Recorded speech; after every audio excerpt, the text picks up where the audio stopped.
Welcome back to Thailand ChitChat. Today we have the Pattaya Report with Craig McAvenny down in Pattaya. And if you haven't subscribed, please subscribe. Any comments, please put in the comments and please share so we can grow the channel. So let's just get right down to it. We're going to find out what's happening in Pattaya, what events are coming up, etc. So Craig, what's going on? There seems to be a lot going on.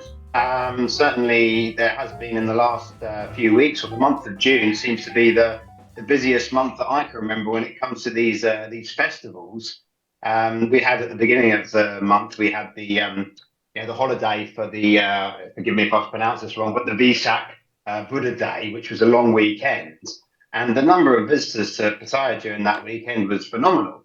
I mean, people were telling me that, not just Pattaya, but also other areas like Koh Chang, that the queue for the ferry to Koh Chang was 2 kilometers. Wow! When they had the long weekend there, and then the place was just absolutely mobbed. Again, they have a number of festivals that are going on, and seafood festivals, and other things. And it's obviously really great from a business perspective that people are coming here. I mean, Thais, this is, of course, 95% Thais, probably the large majority of them coming up from Bangkok, and, absolutely filling the place. I mean, don't get me wrong, absolute nightmare if you forget about it, like I did, and decide to drive back on a Saturday morning, and one of those, and what should be an hour and a half to a 2-hour journey ends up taking you 4.5 to 5 hours. Wow, but as you say, at the end of the day, it's part and parcel of what we've got, isn't it? I think that's great. I mean, this is mostly Thai tourists. What about foreigners coming into Pattaya? Well, I think that seems to have quietened down. Obviously, with the high season is essentially behind us, isn't it? I think when you talk about foreign tourists, I mean, sounds a bit sort of stereotyping, but our sort of foreign tourists, the Brits, the Aussies, whatever, that come and sort of hang around in the central Pattaya area, I think that's struggling quite a bit. I think there's a lot of tourists still coming from Russia and China and Korea and these sort of places that tend to stay in the more high-end hotels. They seem to be doing fine. But, the sort of Soi Buakhao, LK Metro, I've been reading quite a lot on social media about the bars there, and they seem to be struggling. And it's an interesting point, actually, that you talk to, bar owners who are in that space, and they are struggling, as you say. If you walk down the street, even the LK Metros and what have you, at 10 o'clock at night, seem fairly quiet compared to what they should be, even at this time of year. Yet over on the dark side, as they call it, where a lot of us expats live, the other side of Sukhumvit Road, I'm speaking to bar owners of friends of mine there who are having their best months ever. So, of course, that's more of a resident sort of area, is the dark side, and there's more tourists on the beach side of Sukhumvit. And it seems that, there's been a bit of a shift, and I think quite a few of the girls that sometimes work on the tourist areas are moving towards the dark side, and that's possibly one of the things that's fueling good months for these guys. But I think in town, I think it's pretty tough at the moment for a lot of people who rely on the foreign tourists. But as you say, for the wider market, the wider Pattaya market, and the shopping centres and the large hotels and the seafood restaurants, the number of Thais that is coming is phenomenal. Is it so? Do you think there's more Thais than even COVID was basically captured by Thais? Do you think there's more Thais making it a more regular trip now, or do you feel it's just because of a holiday, or are they getting into a sort of a routine of traveling more in Thailand rather than going overseas? Because I must admit, flights are extortionate. I mean, I'm flying back to the UK next week. And the flights are humongous. I mean, what was probably 25,000, 30,000 is 50 plus thousand for a return flight. Mind you, in saying that, it's a high season in the UK, because it's June, July, August for the schools shut down, and it's a low season here, which is weirdly enough, because you'd have thought that a lot of people were traveling in July to Thailand, because this is low season until end of October, beginning of November, and then it hits high season November through to February. Yeah, sure. Yeah, I mean, I think in the Pattaya scene, I think definitely that it's an easy getaway. I think again, there's a lot going on, to attract the Thai tourists. As you say, you've got a lot of festivals. I mean, in recent times, we've had quite a lot of music festivals, and that again all leans towards, the Thai traveller. I also think that there's a lot of Bangkok-based Thais who are actually buying property down in Pattaya as well now. I mean, in the area that I live in, the number of villages that are going up are huge. And as generally speaking, apart from a wealthy few, having a house in the centre of Bangkok is almost impossible for most families because of the cost of land and the cost of property there. So they're living in places like Bang Na or possibly even further out like Lat Krabang anyway.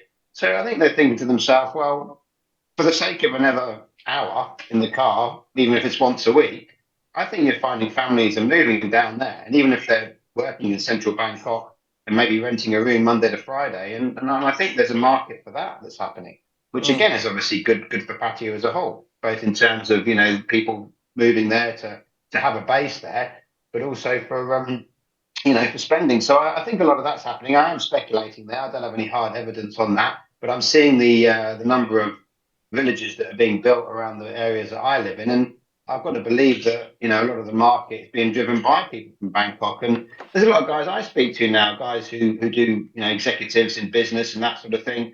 Yeah, they always come down to Pattaya for the weekends. They'll have a house there. This is foreigners I'm talking about in this respect, and they'll come down for the weekend pretty much every weekend now because it is easily accessible. And as you say, they're doing a good job. They've got a lot going on. I mean, these festivals, they're not for everybody. But I mean, this month there must have been 7 or 8 of them. I mean, I mentioned already the seafood festival, and you had the long weekend some 2 weeks ago. I'm reading that they've got a tattoo festival on the 17th of June. So that's something completely new. And they had some kind of Pride March Yes. last weekend in Jomtien. But I'm also reading that there's an international Pride parade on the 24th of June. So that's in a couple of weeks' time. And also there's another parade for all things Pattaya. So it's there's a hell of a lot going on. And again, if this attracts people from Bangkok and from other areas, then obviously that's good for local business. On that Gay Pride event, that was opened by the mayor, city mayor, Kun Promet. There was an opening presentation by Servers, Workers and Group Foundation. It featured a vibrant procession of beauty queens, models, showgirls, influencers, and extravagant floats parading along Jomtien Beach Road in Pattaya.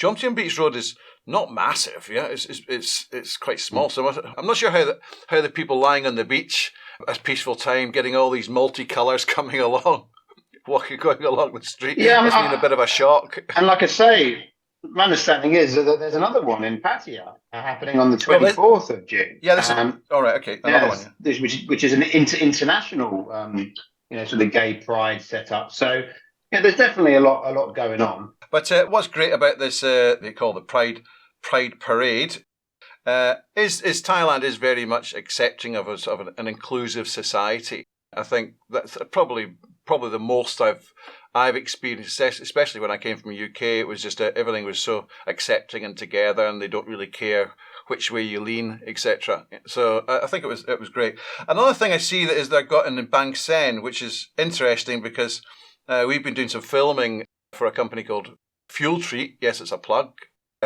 And Fuel Treat, basically they provide product for fuel management and also for when you're maintaining your car. They have been sponsoring a team, Innovation Motorsport, who I believe is also going to be part of this racetrack in Bang Sen. There's some racing in Bang Sen on the 27th of June until July 2nd. And it's a flat car race. Basically, they've got race teams coming in from all around the world. They say it's 10 nationalities. And of course, you've got the foreign and the local teams. They're going to be racing there as well, around about 100 racing cars. So it's a street circuit. I think it's going to be fantastic. I think it's more or less annual, but it's called the Bang Seng Grand Prix 2023. So if anyone's interested, that's great. But what I've been filming at Buriram Racetrack, International Racetrack, and some of the races, and we've made a couple of mini documentaries which are going to be released. Fuel Treat sponsored it, and basically it's a fantastic experience just to watch it. It really is. I mean, I've been to races before, but I was never an enthusiast, but it is such an exciting event. I mean, they were doing a 25 endurance race, and then they also did a 12-hour endurance race, which is a lot to film, I must admit. But if you've got a chance, anybody, to go and see it in Banksend, take advantage of it. It is extremely exciting. So that's June. Yeah, I've got to admit, it's not usually my thing, the sort of motorsport, but I do understand also that there's quite a lot of interest and support from quite a few of the influential families when it comes to this type of thing, isn't there? I believe some of the family members of the Singer family and this sort of thing are really into it. So you gets a lot of support and. Well, it's not just that actually. I mean, what I found, I thought that would be the same. Yes, of course, that is part of it. But there's an awful lot of garage groups or individual garages who have their own vehicles. So maybe they've got one branch and they take a vehicle and they modify it and they race it. It's not like Formula One where you need absolute millions. It's certainly not cheap if you're going to really compete. But there's different classes of races, so it's not exclusive. It's a bunch of enthusiasts that are doing it, but it is amazing to watch. It really is. So anyway, that's that. What else do you have happening down there?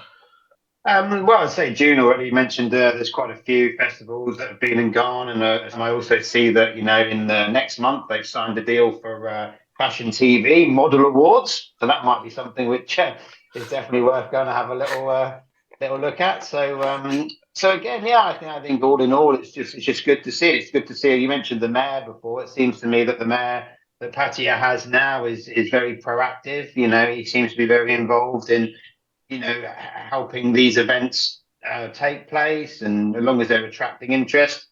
I think Pattaya as a whole, whilst it's always been a popular destination with Thais, there has always been this kind of tourist. Some view it as a tourist place, as in like foreign tourists. But I think actually those types of tourists are getting a little bit squeezed out now.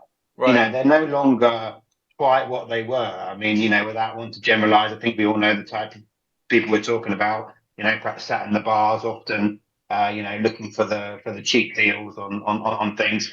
Whereas now, not just you have, as you say, a Thai market who are coming down for these various festivals because it's easy to get to, spending money in the restaurants, but also you have a younger crowd whereby the nightclubs have some of the top DJs coming, and some of the nightclubs, and that seems to be a market which is, slowly taken over. The chap who sits in the British chap who sits in the bar and just wants a cheap beer all the time. So yeah, I think the dynamic shifting a bit.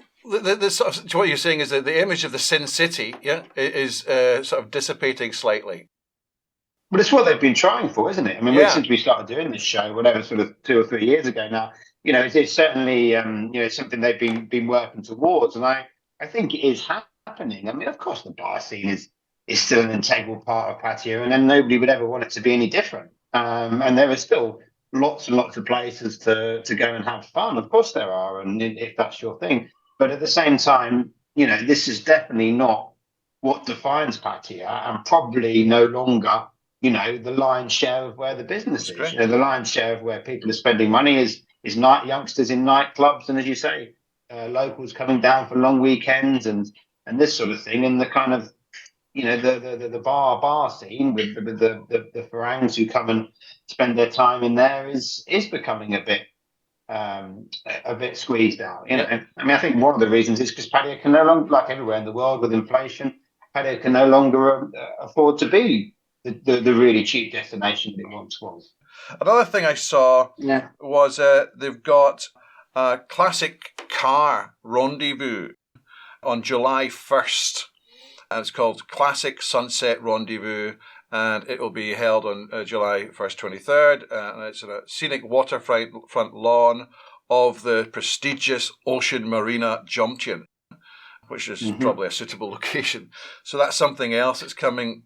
They have a few of those. There was one in Bali High, I think, a couple of weeks ago as well. Right. You know, the classic car collectors, and yeah, I mean, it's not really my scene, but I understand you know, people that are into that sort of thing, and I think Pattaya delivers it well. I mean, have you ever driven a classic car? No. Well, I suppose when I say classic car, I'm talking about the old Bentleys and the old cars from 1930s, 40s. That's what but today, it's what we were driving probably when we were kids, like a Ford Escort or something like that. Yeah.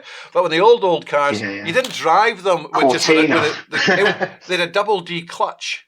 So you had to clutch twice to change the gears. It was quite difficult. Anyways, I've got an interest in these things, but I'm not an enthusiast. I just respect the people that restore them. Yeah?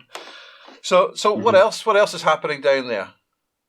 So I know quite a few of the golf courses are offering deals, you know, sports days and that type of thing. Again, being low season, I mean, certainly during the high season, this last high season, I know there was a lot of annoyed locals that had to suffer, you know, massive price increases in the cost of a game of golf, because obviously the demand was there, and I guess the golf courses were still trying to make up for lost time that they had during COVID. You know, there's some good deals to be had out there with some of the golf courses for those that are resident, though, of course, you're always taking your chances that you might get caught in a shower or that type of thing. But I mean, I think, as I said before, talking to a friend of mine that's got a bar over on the dark side, you know, he's saying that he's getting his best months ever. So that's working out well. But by the town side of things, seems to be quieter. I mean, all in all, a lot going on, and still more to come, as you say, this month with the festivals and parades. You know, that's what it seems to all be about. I think one of the bits of advice for the golfers is that if they are here for a longer period of time, or are they repeating, coming back regularly, is join one of the golfing groups, and then they can get sort of a member price. That's the advice I've seen. Yeah, well, the societies, if you like, or their similar societies, run out of lots of different bars. You know, they are able to obviously negotiate good deals with the golf courses, because they're bringing over a load of clients, you know. So therefore, that's the best way to go.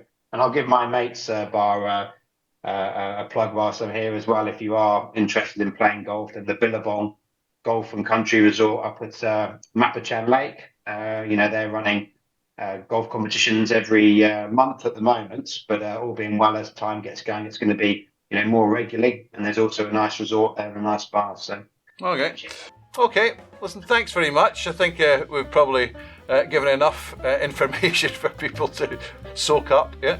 So listen, thanks very much, and I'll speak to you next time when you come up to Bangkok. All right. All the best. Okay. All right. Thanks very much. Bye. Cheers. Bye. Bye. Okay, thank you very much, everybody, for joining us. If you have anything else you'd like to bring up, please let us know. If you haven't subscribed, please subscribe. And coming up will be the Bangkok report early next week. Speak to you later. Thanks very much.